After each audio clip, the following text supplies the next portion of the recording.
Dr. Vijay Bhaskar.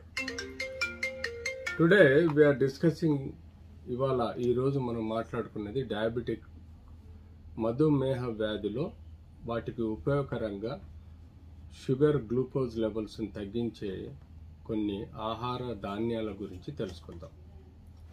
Usual గా diabetic అన్నది మీ అందరికీ తెలిసిందే. మధుమేహ వ్యాధి రెండు రకాలుగా ఉంటుంది. టైప్ 1 పుట్టుకతోటి కుటుంబ పారంపర్యంగా వచ్చేది.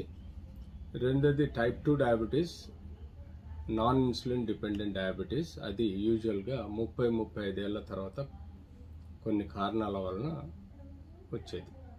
సో ఏది ఏమైనా మన బాడీలో మనం తీసుకునే ఆహారం ద్వారా వచ్చే గ్లూకోజ్కి సరిపడేంత ఇన్సులిన్ ప్రొడ్యూస్ కాకపోవడం, వచ్చిన ఇన్సులిన్ కూడా సఫిషియెంట్గా మన గ్లూకోజ్ని కంట్రోల్ చేసే విధంగా పనిచేయకపోవడం వలన ఈ యొక్క ఇన్సులిన్ అన్నది మోస్ట్ ఇంపార్టెంట్గా భావించడం జరుగుతుంది. మనం తీసుకున్నా కూడా ఆహారం గ్లూకోజ్ నియోజెనసిస్ అంటే గ్లూకోజ్ ఫార్మేషన్ కెపాసిటీని తగ్గించే పద్ధతిలో తీసుకునే ఆహారాన్ని సమృద్ధిగా వాడాల్సిన అవసరం ఉంటుంది. ఈ మధ్య కాలంలో మనం చాలా చూస్తున్నాం.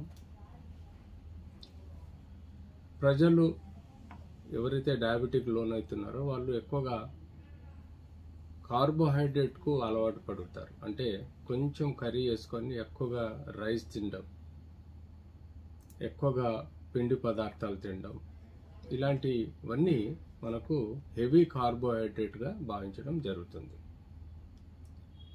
యూజువల్గా డయాబెటిక్ డైట్ అంటే కార్బోహైడ్రేట్ తక్కువ, ప్రోటీన్ ఆన్ అన్ యావరేజ్గా ఎక్కువగా, ఫ్యాట్ సమతుల్యంలో తీసుకుంటే మనకు ఈ యొక్క డయాబెటీస్ గ్లూకోజ్ నియోజెనసిస్ అని అంటే గ్లూకోజ్ ఫార్మేషన్ లివర్ ద్వారా తక్కువగా ఉంటుంది.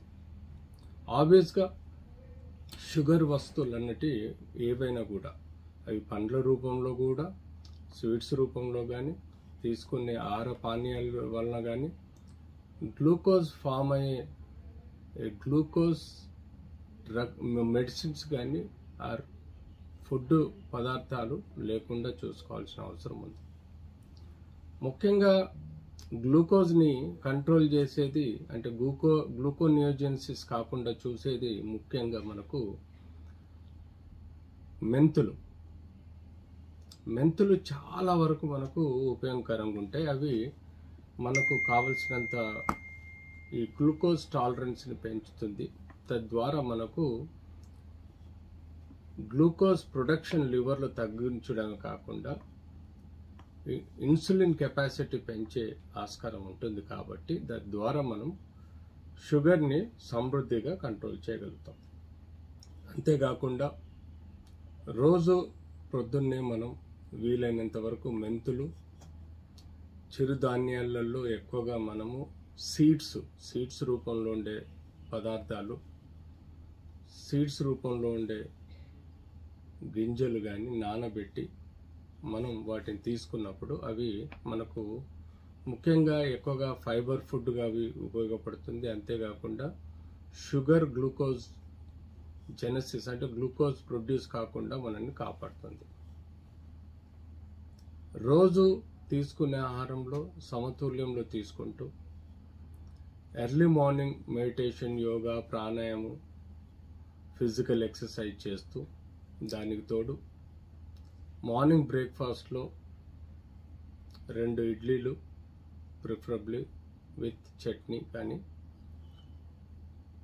11 o'clock వరకు ఆకలిస్తుంది కాబట్టి 2 బిస్కెట్స్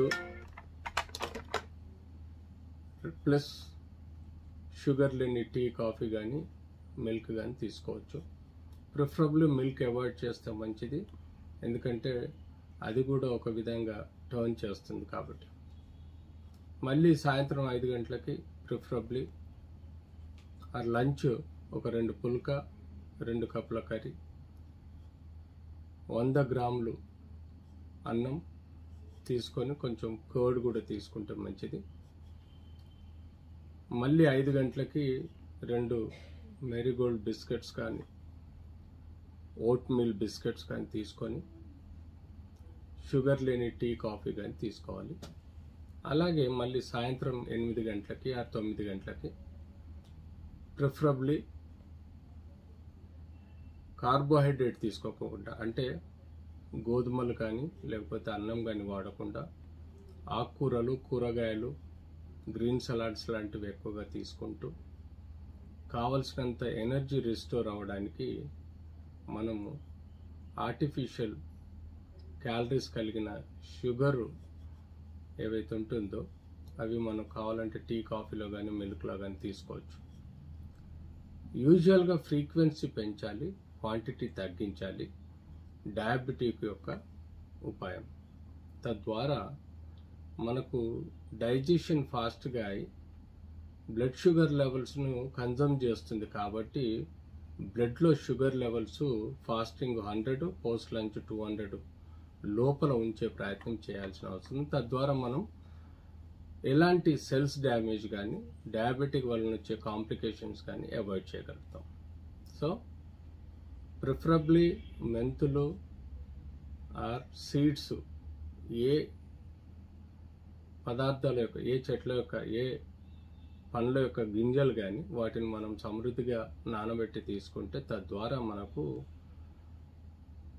గ్లూకోజ్ ఫార్మేషన్ తక్కువై ఇన్సులిన్ కెపాసిటీని పెంచి అది డైజెస్ట్ చేసే విధంగా, అంటే గ్లూకోజ్ని అబ్జర్వ్ చేసే విధంగా ప్రయత్నం చేస్తుంది. That is the best line of treatment for the best diabetic diet.